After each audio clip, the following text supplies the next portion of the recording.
Bonjour à tous, j'espère que vous allez excellemment bien. Aujourd'hui, on se retrouve pour faire la présentation de la 5e étape de Tirreno Adriatico. On va revenir sur le parcours, on verra également la stratégie possible à 2 jours, 3 jours. On sera à 2 étapes de la fin, surtout 2 jours de l'arrivée. Cette étape de vendredi pourrait être très intéressante. N'hésitez pas à vous abonner à la chaîne, à réagir dans les commentaires, à mettre un pouce bleu, à partager la vidéo sur les réseaux sociaux, notamment auprès de vos proches, si vous pensez que ça peut les intéresser. Dans les commentaires, n'hésitez pas à me dire qui vous voyez comme favori, quelle stratégie également vous envisagez pour cette étape, votre grosse cote également, comme tous les jours. Juste après l'arrivée des shorts sur YouTube, vous avez également les vidéos sur TikTok. Si vous voulez rajouter la petite cloche, eh bien ça peut être intéressant parce que comme ça vous êtes au courant des dernières vidéos qui sortent sur la chaîne. Et puis si vous avez les moyens et que vous voulez soutenir mon travail, vous pouvez faire un super thanks. Et je remercie les gens qui le font. On démarre tout de suite avec cette 5e étape de Tirreno Adriatico. Journée différente d'hier, c'est-à-dire que l'étape de jeudi, c'était une montée en début de journée, un parcours plutôt plat, en deuxième partie d'étape. Là, c'est l'inverse du côté de ce Tirreno Adriatico. On aura une première partie d'étape qui ne sera pas extrêmement compliquée. Il y aura seulement une côte prévue au programme. Par contre, on aura une grosse montée de 11 km. Alors certes, plutôt régulière, mais ça reste quand même 11 km. Et surtout, il y aura 3 km à peu près à 7,5 de moyenne. Donc il faudra faire attention dans ce passage-là. En fait, la grande question de cette étape est de savoir si les leaders vont vouloir véritablement s'attaquer, vont vouloir se découvrir. C'est un petit peu la même chose que dans Paris-Nice. Parce que demain, on aura une arrivée extrêmement difficile au sommet où on peut faire des écarts. Il n'y aura pas l'option dimanche, parce que ce dimanche à San Benedetto del Tronto, c'est quand même souvent un sprint, parfois une échappée qui s'impose, mais il y a rarement des écarts entre les différents favoris, à part si on tombe dans les descentes du côté de San Benedetto del Tronto. Donc la question est de savoir du côté de cette étape de Tirreno Adriatico, c'est est-ce que des coureurs vont vouloir éliminer des favoris sur cette étape? Est-ce qu'un coureur voudra véritablement marquer le coup, prendre l'avantage pour être un peu tranquille demain? Est-ce que des mouvements de course vont faire que cette étape peut s'animer? Parce que soit on a une étape qui s'anime pour le classement général, soit on a totalement une étape pour baroudeur. Parce que ce parcours-là, avec une montée encore 24 km derrière, c'est totalement pour les baroudeurs. En fait, la question est de savoir est-ce que les leaders voudront prendre le risque alors que la dernière difficulté, son sommet est à 24 km de l'arrivée et qu'ensuite on a soit de la descente, soit des routes légèrement en prise. Mais à part les 500 derniers mètres, n'étant pas extrêmement compliqué.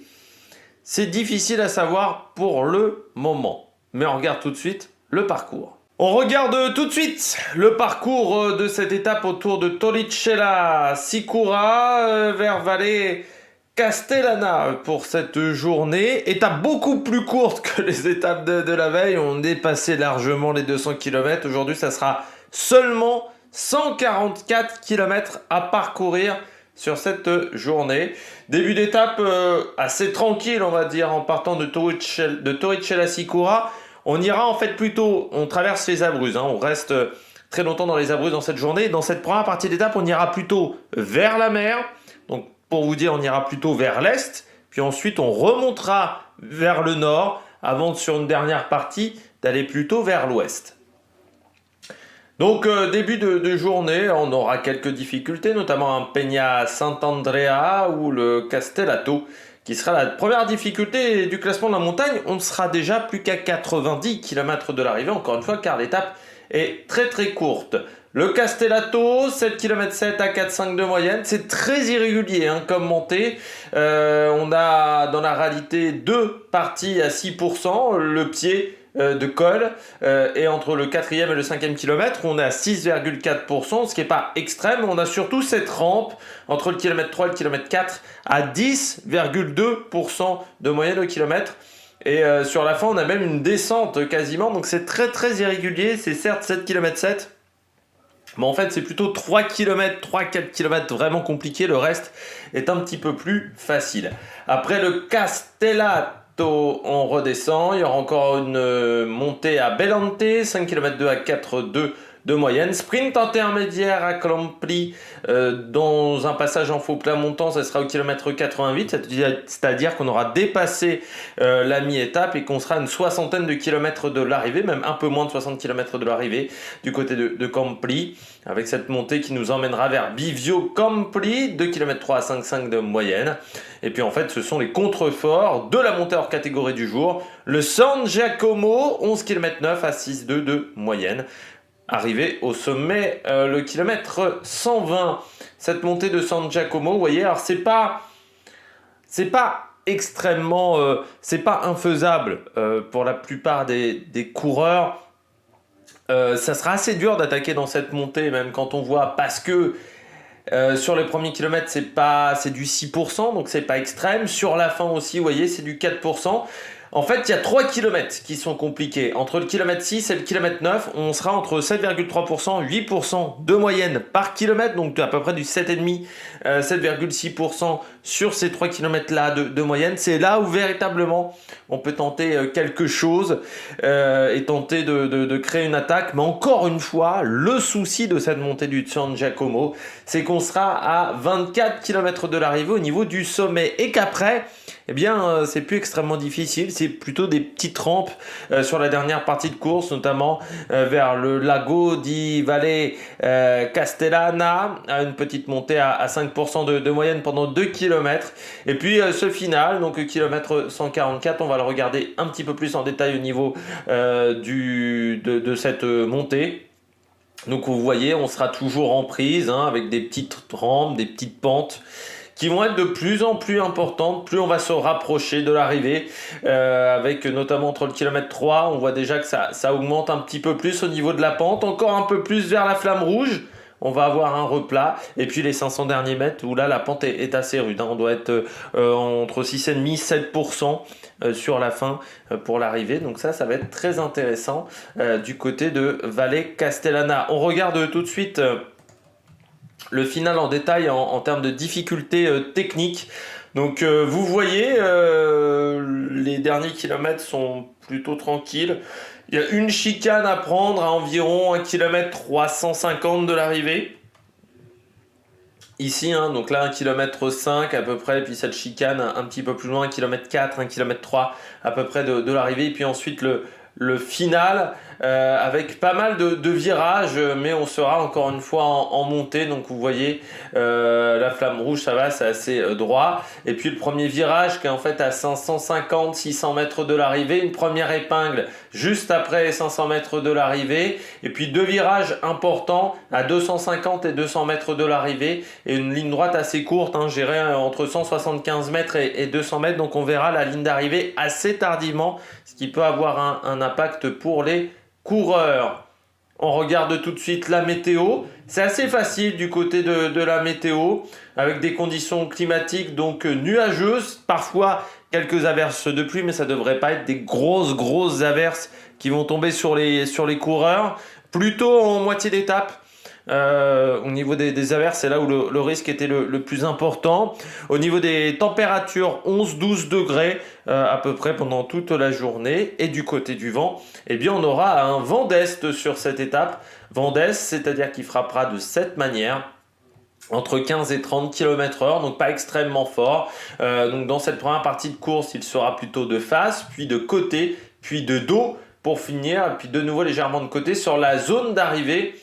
Comme vous le voyez, il sera plutôt de dos, de nouveau, ce vent dans la dernière ligne droite, ce qui peut avoir son impact avec encore une fois des gros pourcentages dans cette fin de montée.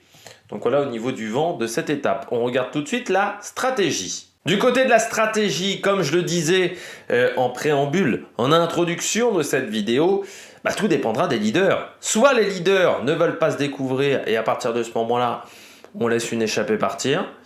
Soit les leaders voudront se jauger, voudront un petit peu se tester. Et à partir de ce moment-là, on va peut-être prendre le risque de partir de loin. On pourrait également avoir l'option d'une course qui soit en deux temps. C'est-à-dire une course avec les coureurs qui veulent jouer la victoire d'étape en échappée. Et puis une bagarre derrière avec les leaders du classement général qui arriveraient à 1 minute 30, 2 minutes des coureurs qui s'imposent en haut de l'arrivée. C'est difficile à dire. Ce que je peux dire, c'est que beaucoup de coureurs prendront l'échappée parce que très clairement, c'est la seule étape véritablement pour Baroudeur. Parce que demain, c'est trop compliqué et je vois pas un coureur en solitaire gagner seul.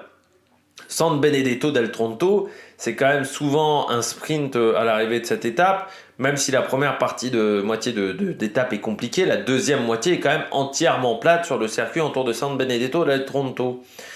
Donc moi je prends plutôt le pari, la stratégie d'avoir plutôt une échappée. Mais ça va être intéressant à suivre sur cette étape. Du côté de mes favoris, donc comme je vous l'ai dit, encore une fois, je privilégie le côté échappé. Donc je tape Damian Ossonne, le coureur de Q36.5. J'étais plutôt parti sur David de la Cruz, mais David de la Cruz est à seulement 50 secondes. Donc je ne suis pas sûr qu'on laisse beaucoup de marge à un coureur échappé à 50 secondes. Donc je vais dire Damian Ossonne, 13 minutes de retard, bon grimpeur, plutôt intéressant en ce début de saison. Ça peut être sympa et puis pas forcément le coureur le plus connu du peloton. J'ai tenté également Ivan Sosa du côté de la Movistar. C'est pas un coureur hyper dangereux là aussi du côté, je crois me rappeler, du classement général. Ivan Sosa, Movistar a pas beaucoup d'envie au niveau du classement général. Bon, Henrik Mas, on sent bien qu'il est sur une course de reprise, donc pourquoi pas tenter avec Ivan Sosa. Et puis dernier coureur favori, je tente Vingegaard qui tenterait un coup de très très loin pour montrer à ses adversaires que c'est le plus fort, pour répondre on va dire un petit peu à Pogacar et sa course du côté d'Estrade Bianche. Ça pourrait être une option, mais j'y crois assez peu parce que Vingegaard ces derniers temps c'est quand même on court à l'économie et on fait surtout les attaques au bon moment. Du côté d'une grosse cote, là encore en termes d'échappée, je tente Restrepo, le coureur colombien. Parce que coureur qui est dans une équipe italienne, donc qui pourrait être intéressé par la gagne de cette étape sur ce Tirreno. Restrepo, c'est pas un coureur qui a un énorme palmarès plus que ça, mais ça pourrait être une option, le coureur colombien. Donc voilà, je tente le coup avec ce coureur-là. En plus, la Cometa est plutôt à l'attaque, donc ça peut être une option intéressante avec un final légèrement punchy en plus pour le Colombien. Du côté du programme télé, ça sera Eurosport 2 entre 13h05 et 15h42. C'est la dernière fois de la semaine où ça sera comme ça, parce qu'ensuite, à partir de demain, ça sera Paris-Nice avant Tirreno Adriatico pour samedi et dimanche, parce que France Télé veut Paris-Nice assez tôt, tout simplement parce qu'il y a le tournoi des 6 nations. Eh bien, j'espère que vous avez aimé cette vidéo. Si vous avez aimé cette vidéo, n'hésitez pas à vous abonner à la chaîne, à réagir dans les commentaires, à mettre un pouce bleu. Puis nous, on se retrouve pour de nouvelles aventures, notamment ce soir pour le débrief de Paris-Nice et de Tirreno Adriatico. Allez, ciao ciao!